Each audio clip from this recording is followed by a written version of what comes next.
Você tinha uma mãe de 4 filhos, esposa do Marquinhos Malaquias. Sou muito conhecida, aliás, como a esposa do Marquinhos, né? Isso te incomoda um pouco, assim? Não, Não, incomoda incomoda não. não. De jeito nenhum, eu gosto muito. É, é, trabalho com imóveis de alto padrão, então, assim, sou empreendedora, cuido da... Sou a mulher do mundo moderno, né? A multifacetas. Então, assim, sou coach, várias... Vamos conversando aí, Vamos. você vai... teve um momento da sua vida que você... Eu acho que você olhou mais, você teve um problema, que você teve depressão, né? Você estava comentando comigo mais cedo. E a gente sente hoje que as pessoas não dão tão valor nessa palavra depressão. A gente sabe que é uma doença. Porque às vezes a pessoa está com depressão, vai pegar a opinião de família ou de alguém. Não, é só você fazer X, você fazer Y. E a gente... Sempre tem quem tem solução, né? Aí a gente... Cada um é um tipo de solução. E a gente vê que não é, porque é uma doença. E é uma doença que tem que ser tratada. Como doença. Como é que você descobriu essa doença, né? Como que você descobriu que você falou, eu não estou bem, eu estou precisando de ajuda? Porque às vezes a ajuda tem que ser externa, porque é uma doença psíquica, né? Exatamente, você precisa de ajuda. Então, vou te contar a história da depressão e, inclusive, um dos canais que eu uso hoje nas minhas redes sociais é para falar com mulheres a respeito disso.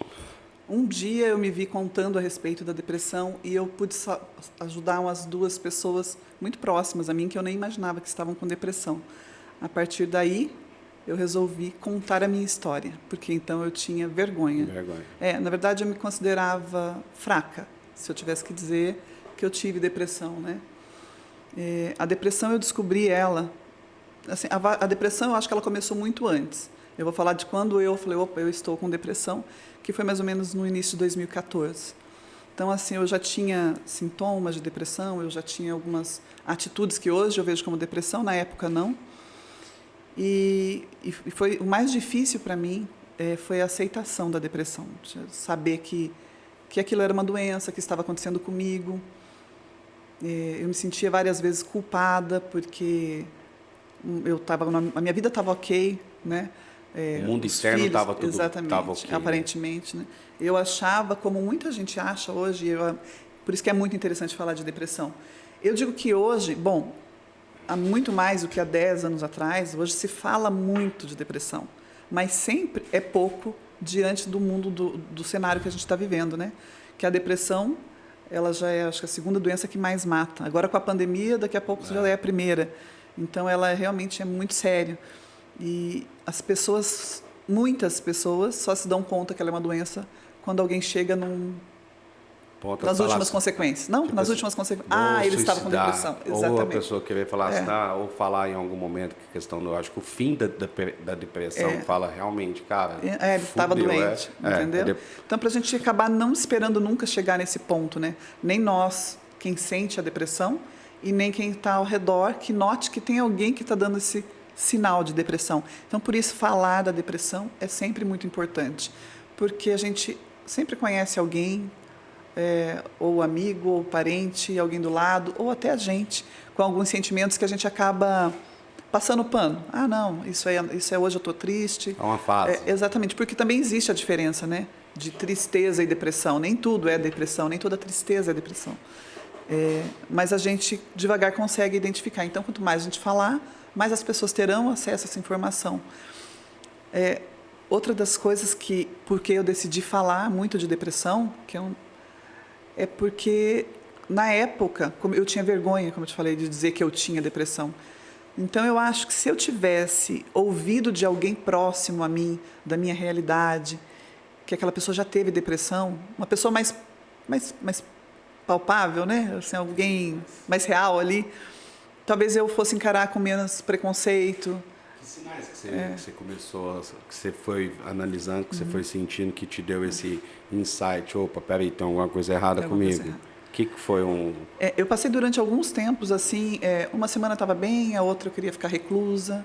Eu e o Marcos, a gente vive uma vida social muito agitada, né? Na época o Marcos trabalhava com futebol, então eu sempre acompanhei muito o Marcos.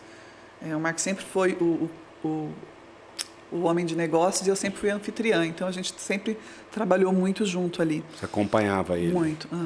E a gente viajava muito, tinha uma vida social muito agitada. E, de repente, era só chegar em casa ou longe dos holofotes ou dos olhares, eu me fechava.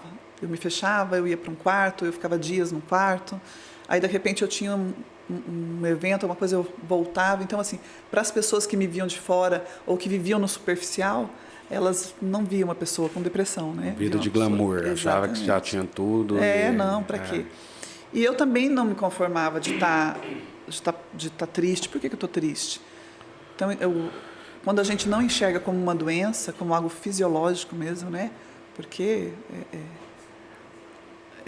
a gente acaba tendo esses preconceitos. Eu tenho que ter um motivo para ter depressão. E isso foi uma coisa que bateu muito em mim. Eu pensava, não, mas eu não posso ter. Não me falta nada financeiramente, eu tenho uma família linda, tenho um marido que me ama, está tudo ok.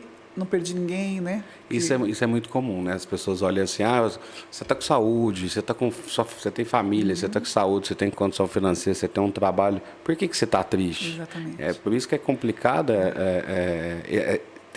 viver isso, exatamente, né? Porque quem está de fora só consegue analisar a parte do que você tem. Exatamente. E às vezes a depressão vem no que você né? É porque hoje nós estamos num mundo que valoriza muito ter, né? Está invertido, né? Você tem, né? E quem você é, o que você é.